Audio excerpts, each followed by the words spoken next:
You know, I read about the Columbine massacre and the kids who undertook it. That'll make your hair stand on end if you want to read something that will really disturb you. Reading Eric Harris's writings will really disturb you. No matter how much you know about human beings, reading Eric Harris's writings will disturb you. And Harris is Cain, you know. He says it straightforwardly. He hates human beings. He hates being itself. He would destroy everything if it was within his power to do that. And of course, him and his colleague were motivated to produce far more carnage than they managed that day. What was successful was only a fraction of what they had planned. And Harris said very straightforwardly that he had set himself up as the judge of being, and that it lacked all utility in his eyes.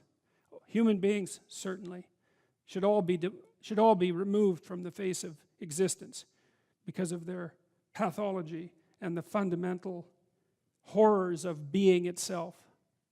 So there's nothing in the Cain and Abel story that isn't real. It's real, and Cain complains to God, as people will when their dreams are dashed. And that goes for people who don't believe in God too. It doesn't really matter, you know. It's harder, I suppose, if you're atheistic to figure out who to blame. But that doesn't mean that the sentiment, well, it doesn't mean that the sentiment is any different, right? The same drama is being enacted. You shake your fist at the structure of being rather than at God himself, but it doesn't make any difference except in the details. So God responds to Cain and tells him that he's got no right to judge being before he gets his sacrificial house in order. And even worse, he says that Cain is the architect of his own downfall, and the invited catastrophe in into his own house willingly, and entered into a creative union with it, and therefore brought about his own demise. And it's that additional self-knowledge, and you can imagine too, you know, imagine that you're facing your life, you're facing the failures of your life, and let's say that you've had a failed life, and you're bitter about that, and then you meditate upon it, and you think, well, why has this come about? And then you think, well, perhaps I did something wrong. You know, when Alexander Solzhenitsyn wrote the Gulag Archipelago, which is the book that detailed the catastrophes of the Soviet Union and helped bring it down, there's one part of that book that just struck me so viciously when I read it. He was in the Gulag, and he was there for a very long time, and he said that he observed a variety of people in the camps who he really admired. They were rare. They were usually religious believers in his experience, who were not participating in the pathology of the camps at all, period, no matter what. He said he learned a lot from watching those people. He had a hard time believing that they even existed, that they could even exist. But he said that one of the things that he was brought to as a consequence of watching those people live their contract with goodness out even under the most horrifying of conditions was that it was possible that he himself was responsible for his position in the camp. Now, it's a very dangerous line of argumentation, you know, because who wants to be the one who blames the victim for the catastrophe? You know, you have to be very careful when you walk down that road. But Solzhenitsyn was speaking about himself. And he said, well, he was a communist, you know, and he arrogantly and forthrightly moved the movement out into the world and had not fully gone over his life with a fine-tooth comb to find out what mistakes he had made that brought him so low. But his contention eventually was that part of the reason that he ended up where he ended up was because he and many others had completely forfeited their relationship with the truth and allowed their society to degenerate into deceit and tyrannical catastrophe without mounting sufficient opposition.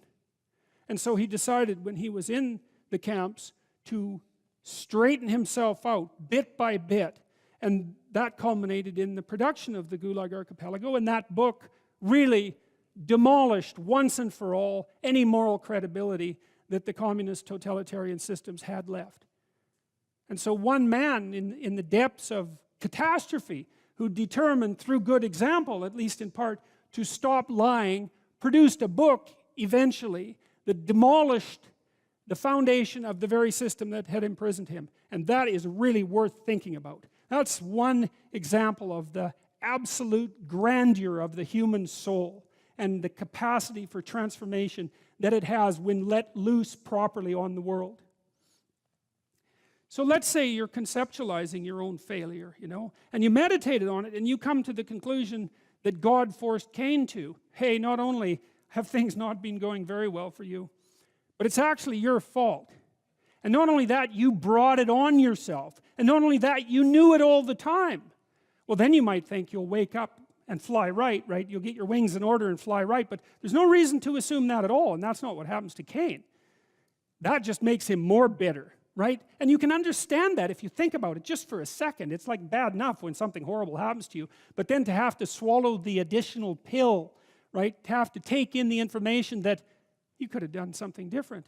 It was avoidable, and you knew it at the time, and you decided to do it anyways.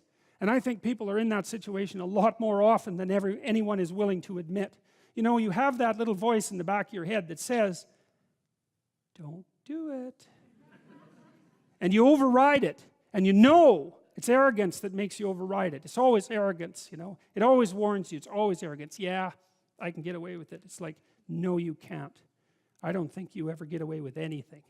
So, and maybe your experience has taught you different, but my suspicions are it hasn't. And if you think it has, well, the other shoe hasn't yet dropped. So Cain doesn't take the opportunity to let God's wisdom reorient his character. And that could have been the outcome.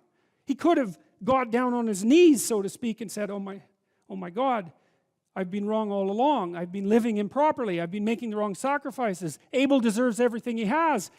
I got exactly what was coming to me. Could I possibly now straighten myself out and live in repentance and improve my position? But that's not what he did at all. He said, all right, fair enough. I get it. It's like, I'm going to go after the thing I most admire, and I'm going to destroy it. And I'm going to do that despite its cost to me. And I'm going to do that just to spite the creator of being. Well, that's exactly what Harris did at Columbine. It's exactly what he says, in fact, in his uncanny writings. It's why the mass murderers always shoot themselves afterwards, not before. Because you might wonder, if you're so upset with the structure of being, why you don't just commit suicide in your basement? Why do you have to go out and mass murder before you top it off with a gun to your forehead? Well, you don't make the point as effectively if you just commit suicide in your basement. It's like, well, my life means nothing to me, but neither does anyone else's, and neither does the structure of being itself, and I'll take all my revenge as much as I possibly can, and then just to show you how little I care, I'll cap myself off at the end. And I would say also, people say all the time, I don't understand how that could happen. It's like, I don't believe that. I think an hour of thought, of real thought about your darkest feelings about existence itself, illuminates the pathway to that sort of behavior quite clearly. And I think if you, I might be wrong. Like, I might be a darker person than most, and it's certain. Okay.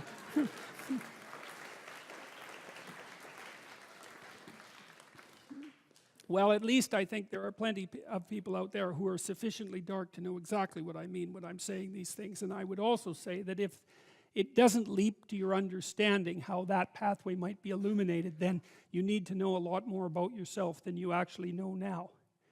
Because whatever you might say about someone like Eric Harris, he was a human being too.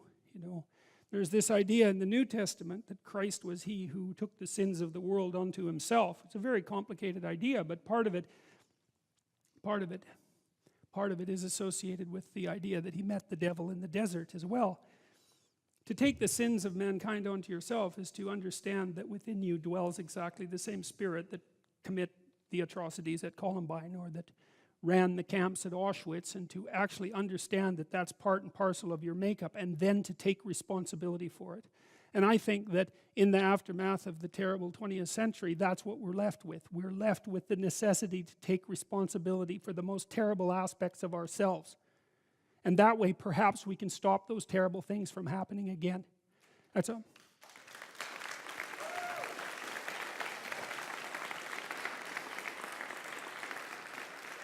And that also means, that you don't look for the, what would you call it, the purveyor of malevolence outside yourself, right? It isn't someone else, even though sometimes it's someone else. You know what I mean? It's like there are identifiable perpetrators, but that's not precisely the point. The point is something more like that the proper place for the encapsulation of that malevolence, at least the proper place to start, is within the confines of your own existence, and then perhaps within the confines of your family. And that way you're not a danger to those that you misapprehend as malevolent and evil, because you won't get your aim right to begin with.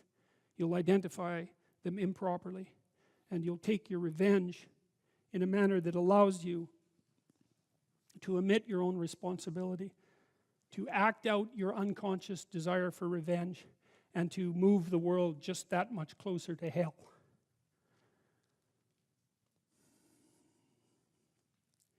Well, so Cain kills Abel. And then Cain gives rise to his descendants, one of whom is the person who's the first artificer in weapons of war. And then comes the flood, right? Which seems perfectly, miraculously reasonable to me, because what those stories do, it's so amazing that the story of Cain and Abel segues into the story of the flood, because it is the case that the catastrophes that beset society can best be conceptualized as the spread of individual pathology into the social world, and the what would you call the magnification of that pathology to the point where everything comes apart. And I truly believe that if you familiarize yourself with the last 100 years of history, that that's the conclusion that you would derive. And the people who are most wise that I've read, who've commented on that, say the same thing over and over, which is the key to the prevention of the horrors of Auschwitz and the Gulag in the future is the reconstruction of the individual soul at the level of each individual. And that's a terrible message because it puts the burden on you. But it's an amazing message because it also means that you could be the source of the process that stops that catastrophe and malevolence from ever emerging again. And it's hard for me to imagine that you have anything that could possibly be better to do with the time that you have left.